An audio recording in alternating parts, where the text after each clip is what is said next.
2018 is slowly coming to an end, and as always, the year seems to have flown by. As far as gaming is concerned, it was a year with ups and downs. There were dry periods in the early months and summer, and there were times where I couldn't choose what to play next. Most noticeable to me though is that I genuinely believe this year put me in a total opposite situation compared to the year before.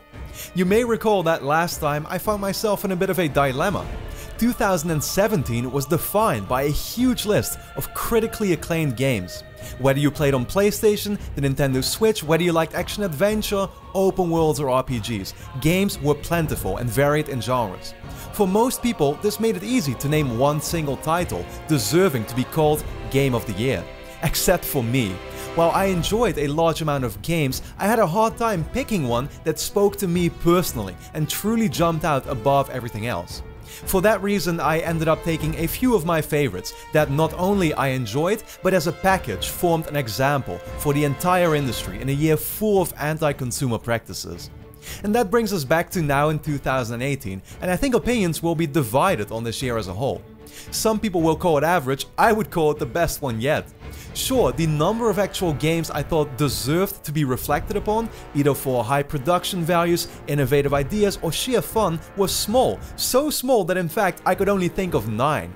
However, there is one factor that makes all the difference. The games that did make it, especially as we'll approach the end of this video, offered me some of the best experiences this entire generation. A few more things I need to mention before we begin. I figured that a top 9 doesn't sound quite as appealing as a top 10, so I've decided to make one exception. My number 10 will go to a game from last year, that despite not officially deserving qualification, I played only recently and would be remiss not to shout out. Now, my Game of the Year, while I know it's the most important thing you would like to know right now, I will not reveal in this video just yet.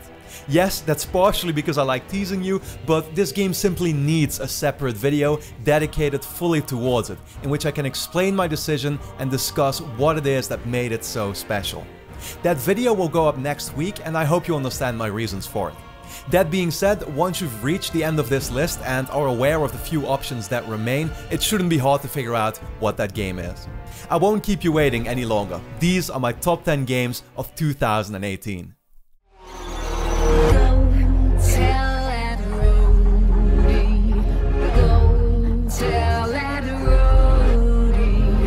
I hate to admit it, but horror games terrify me. Call me whatever you want, I just cannot stand playing them. 1 year too late, I finally manned up and streamed Resident Evil 7 in its entirety, and only now do I realize what I missed out on. It's funny because on paper, Resident Evil 7 is everything I want from a video game. A compelling story, amazing presentation, and the way it's structured I absolutely love. Almost the full game takes place in and around one massive house. This provides just enough freedom to always create the sense of being lost, while still maintaining a linear approach to the storytelling. The horrifying scenarios as a result still give me goosebumps thinking about them. Jack chasing you around the house, the jump scares that nearly gave me a heart attack, and a damn grandma showing up at the most unexpected times. These are moments that I will never forget, not only due to their impact, but especially as my viewers will forever haunt me with the clips now saved online. Oh. Stay out of here! Fuck!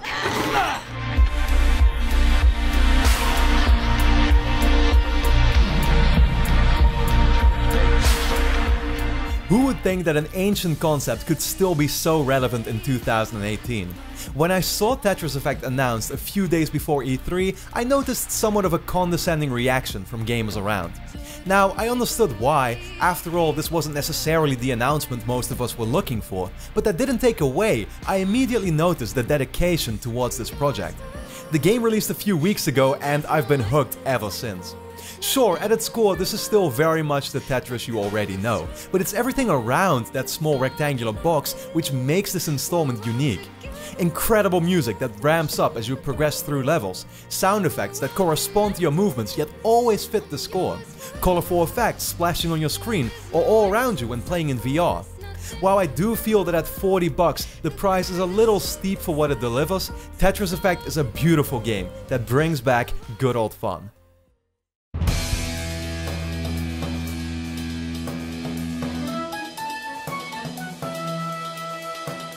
I'm so glad that platformers are finally making a comeback because I love this genre so much. First we had Crash Bandicoot and now there's Spyro the Dragon. I'm still playing the trilogy as we speak, but having already gone through most of it, I'm just as impressed with this remake as I was with the last one. The graphics are striking and the gameplay very smooth. I'd never played these games on the PlayStation 1, so beforehand I didn't quite know what I was getting into. I ended up being surprised at the significantly different direction that Spyro actually takes. Levels are open and provide more of a laid-back experience rather than a challenging one. So far I will say I enjoyed the first game more than the sequels, as I prefer the basic gameplay over the areas cluttered with objectives in the later games. In the end it's all a matter of personal taste, though regardless, these 3 games have all given me a very fun time, and what more could you ultimately want?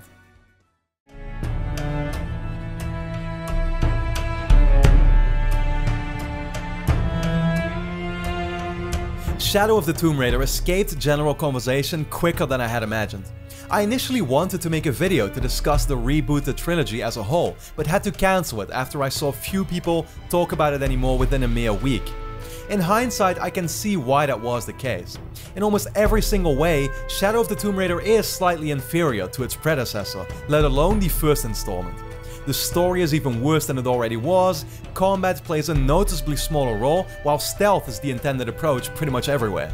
You may then be surprised to see it this high up in the list, but look, I'd be lying if I said that despite the complaints, I didn't have a great time playing it. What set Shadow of the Tomb Raider apart for me was its return to a jungle setting. Not only did I have a blast exploring the gorgeous environments, I was very glad to see that element of mystery make a return. There are some genuinely tense parts in this game that I wouldn't want to ruin for you. All in all, Shadow of the Tomb Raider reminded me much of what I liked about the first game, yet still separated itself in many other ways. While Lara Croft's new trilogy has sadly never reached the heights it seemed to aim for at first sight, I will still look back at an entertaining ride.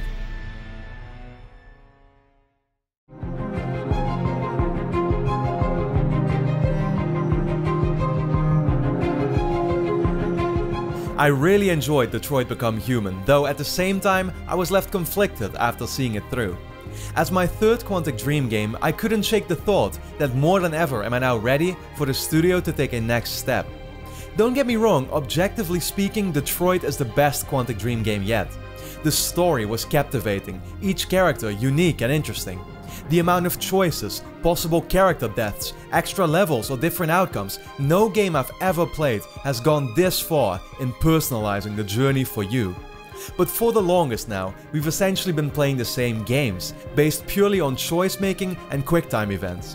While that's a design choice I can respect, I also struggle with the thought that it seems a shame for a studio this large and talented not to add that finishing touch. Rewarding gameplay would complete the package and get these games talked about for years to come. Quantic Dream deserves more recognition for their achievements. Now it's up to them to ensure that's what they will get.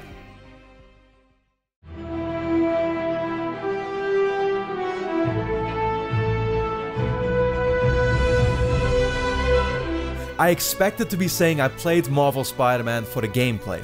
Insomniac already earned my confidence with their previous works, and having never cared much for superheroes, it's no wonder this was my train of thought.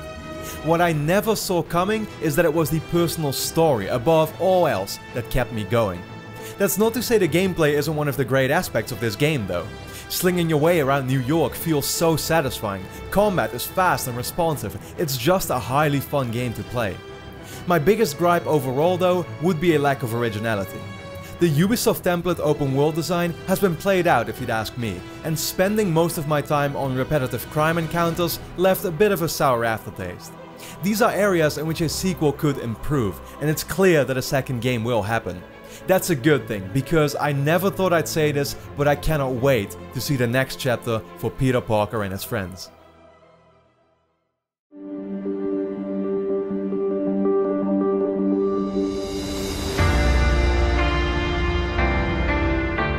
A Way Out had been on my radar from its very announcement, and man was it great to see it live up to expectations.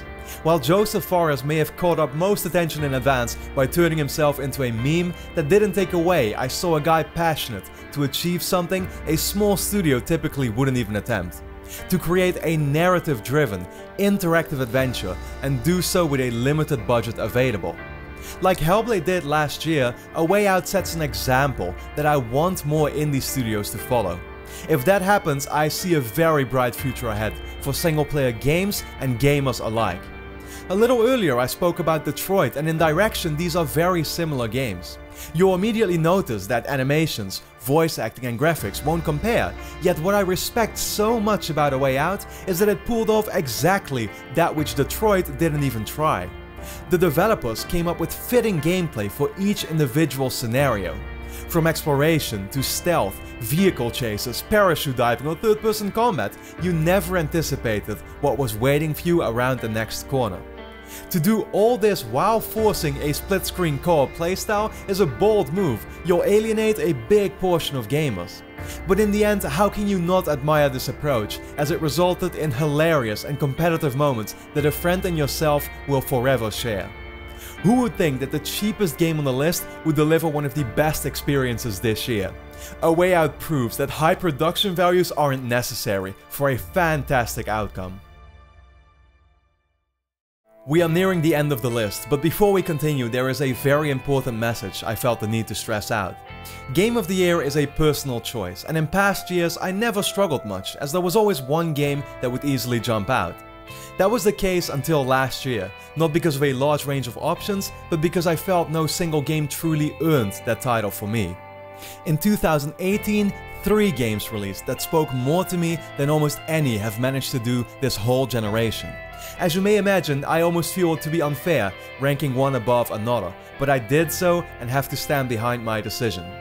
Taking this in mind, realize that had these games been released in any other year rather than all together right now, each one would have likely won my Game of the Year. Let's get into it.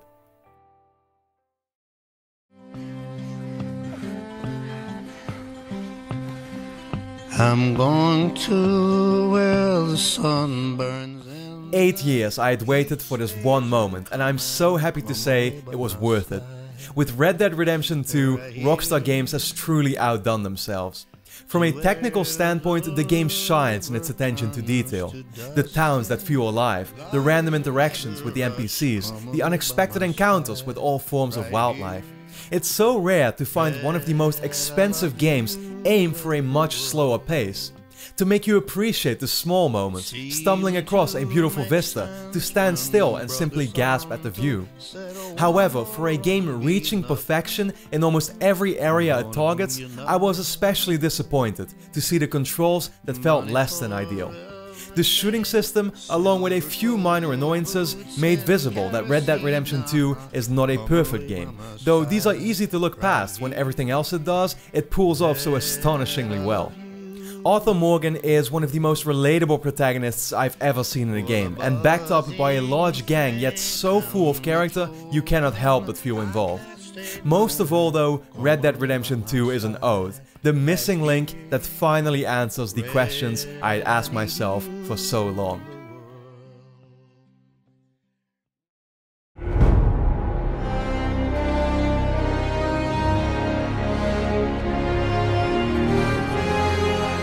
The biggest accomplishment of God of War is that it not only revitalized, but pushed an iconic series on the brink of becoming stagnant back to the highest tier of franchises again. God of War is the closest to a flawless game I've played this year. It made Kratos a more relatable character than ever, features the most satisfying combat by far, and contains particular moments in the story that I won't ever forget. To see the studio behind a game of this magnitude respect its own audience by the immense amount of community interaction and by not choosing to add any unnecessary DLC is the icing on the cake. Boss fights may have been slightly lacking and side content became somewhat grindy, but honestly, I cannot do anything but praise this game. Nevertheless, this story is one that is yet to further unfold. Game of the Year was just out of sight for now, but I believe that's for the better. I fully trust that God of War will be able to raise the bar once more. These were the games that stood out the most for me in 2018, leaving only my Game of the Year to reveal. While I secretly hope I may have left some of you puzzled, I can assure you there wasn't any other option more deserving than this. My Game of the Year won't win many awards, hell in most cases it won't even be nominated. The reasons why are understandable, but trust me when I say the experience it brought me I could only describe as magical.